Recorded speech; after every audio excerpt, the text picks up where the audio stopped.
And I yield back the balance of my time. Gentleman yields back. For what purposes, Mr. McClintock, seek recognition? To strike the last word, Mr. Chairman. Gentleman is recognized. Mr. Chairman, I have to offer a different perspective on this. The doctrine of executive privilege actually began with a subpoena that the House issued to President George Washington in 1796, demanding all the papers relating to the Jay Treaty. President Washington refused that subpoena because he said that the powers of the House did not extend to treaties. He ultimately only provided that information to the Senate as a function of its treaty approval process. So the doctrine that dates back to those days is derived from the separation of powers between the executive and legislative branches. Congress can no more intrude into the policy discussions of the president than the president can intrude into our own policy discussions. That is essential to the separation of powers. Now, there is a natural tension between the branches. That's a byproduct of that separation of powers. And when that tension cannot be resolved, then we turn to the judiciary. That's the appropriate way to resolve this. Different interpretations of the boundaries between the Congress and the President, the appropriate response is judicial review, not impeachment. The President has every right to assert his constitutional rights, and he has every responsibility to defend the prerogatives of his office. His very oath of office compels him to do so. In matters like this, the courts have acted quickly to resolve such disputes.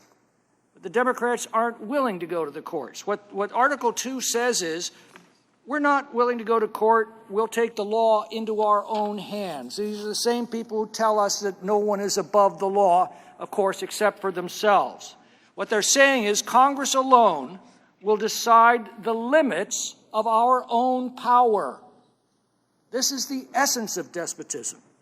The reason why we separate powers of government is so that one branch alone cannot unilaterally define its own power.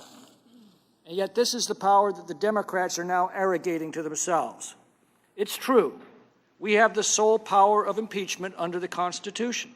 But that power does not exceed the bounds that are established by that very Constitution. Those bounds include the grounds for impeachment, which this committee has ignored, and they include the separation of powers that protect one branch from intrusion of the other. I want you to think about the essence of the Democrats' claim and what it means to American jurisprudence.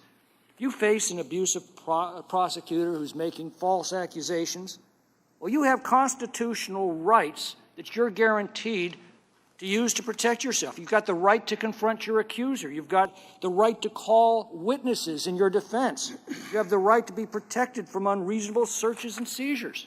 But this article says, if you go to court to defend your rights, that's automatically an obstruction of justice, or in this case, an obstruction of Congress.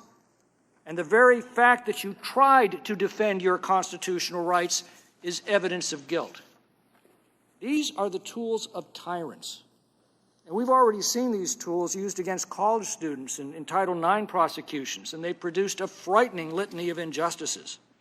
Now these tools are being brought into this attempt to nullify the 2016 national election that the left has refused to accept. And that should scare the hell out of every person in this country. I yield back. The gentleman yields back. For what purpose does Mr. Correa seek recognition? Move to strike the last word. The gentleman is recognized. Thank you, Mr. Chairman. I just wanted to do a little fact-checking, if I can, for my folks back in California and Orange County. I know some of my